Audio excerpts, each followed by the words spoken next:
takut untuk membenarkan buku ini dijual dalam buku-buku kedai. Kalau tak benar, sue lah. Sue Barry Wayne. Kenapa takut sue Barry Wayne?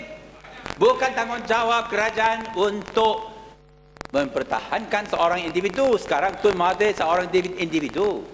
Mengenai skandal-skandal Bumi Putra Malaysia Finance Scandal, mengenai Mingko skandal, mengenai Makuasa skandal, mengenai Perwada skandal, Bank Negara skandal. Ini semua benar. Inilah tak boleh lari. Dan sebab itu, kalau kita rela untuk siasat dan dengan dalamnya, tengok siapa yang bertanggungjawab, bagaimana kita boleh percaya bahawa Kerajaan Barisan Nasional ada the political will.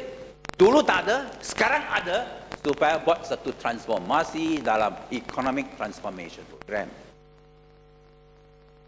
Dan terharap bahawa inilah mustahak. Dan di sini saya mau tanya, kita perlulah satu sikap overall untuk semua Malaysia, untuk semua negeri. Dulu 50 tahun dahulu mungkin kita menganggap kita lebih sebagai anak-anak negeri.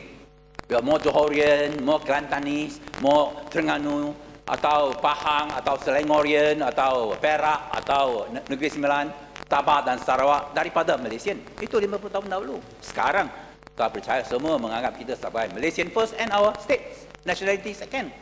Itu perlu evolution satu Malaysia. Tetapi di sini kita adalah Timbalan Perdana Menteri kata dia one Malay first and Malaysian second. Inilah apabila saya kata kita tak boleh anggap kita Malaysian first, Malay, Chinese, Indians, Kadazan, Iban second. Saya tidak bererti bahawa kita lupa kaum kita, ethnicity kita, culture kita. Tidak. I'm proud of being a Chinese, but I'm a Malaysian first, Chinese second. I'm a proud Chinese, but I'm Malaysian first, Chinese second. Dan itulah mustahak supaya kita tidak, kalau kita mau serius dengan satu Malaysia, kalau tidak, dasar model ekonomi baru akanlah the same fate as knowledge-based economy master plan. Siapa ingat sekarang? Siapa ingat sekarang ada rancangan ini? Knowledge-based economy, strategic initiative 1, 21st century, dalam museum. Dan kalau begitu, model ekonomi baru tak lama pun masuk museum. Dan saya harap bahawa kita serius dalam perkara ini, dalam ucapan yang amat berhormat Perdana Menteri apabila umumkan mengenai dasar, mengenai model ekonomi baru, dia patutlah berlagak, bertindak sebagai seorang Malaysian, bukan satu pemimpin Barisan Nasional atau UMNO. Dalam new economy model ada beberapa cadangan.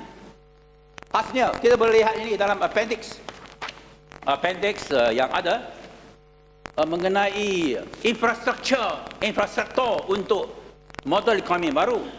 How to create a viable and a vibrant urban center. Dan khususnya dengan izin, focus on establishing a Penang as leader on sustainability and livability. Improve security for both the living and business environment in Penang. Enhance the Georgetown conurbation. Redevelop the waterfront and ensure the seamlessness like Hong Kong, Kowloon.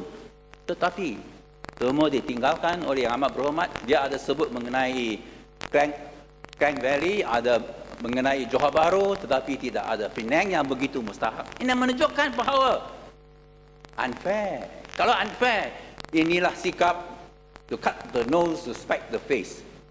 Bukan apa sikap seorang Perdana Menteri yang patut ada. Kita perlulah dalam apa disifatkan dalam model ekonomi baru, bahawa inclusiveness, inclusive growth di semua tempat-tempat, semua negeri yang mundur bolehlah dimajukan. Khasnya di Sabah di sini sangat satu isu yang besar.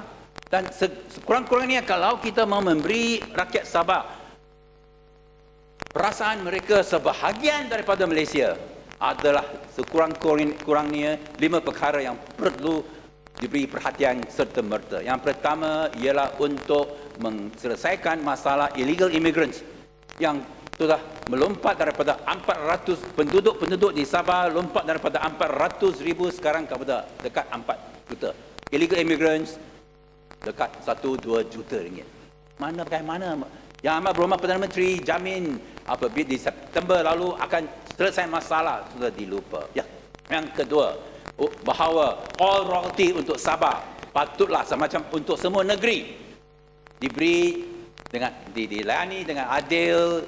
Gantikan 5% all royalty kepada Sabah dengan 20%. Ketiga, membasmikan kemiskinan di Sabah.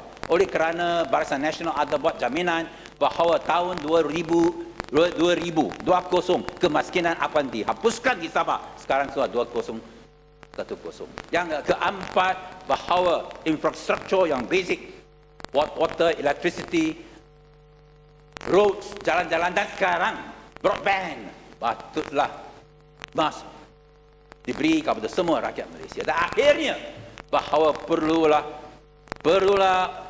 buka semula, reopen commission inquiry mengenai 666 June the 6th 1976 air crash di mana Tun Fuad,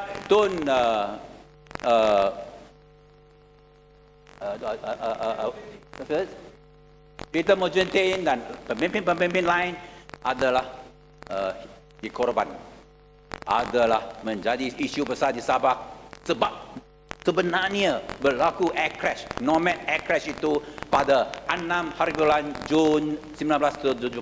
Saya harap bahawa Perdana Menteri boleh ambil perhatian dalam perkara ini dan umumkan satu reopening of an inquiry into the nomad air crash in Sabah, the 666 air crash. Sekian, terima kasih.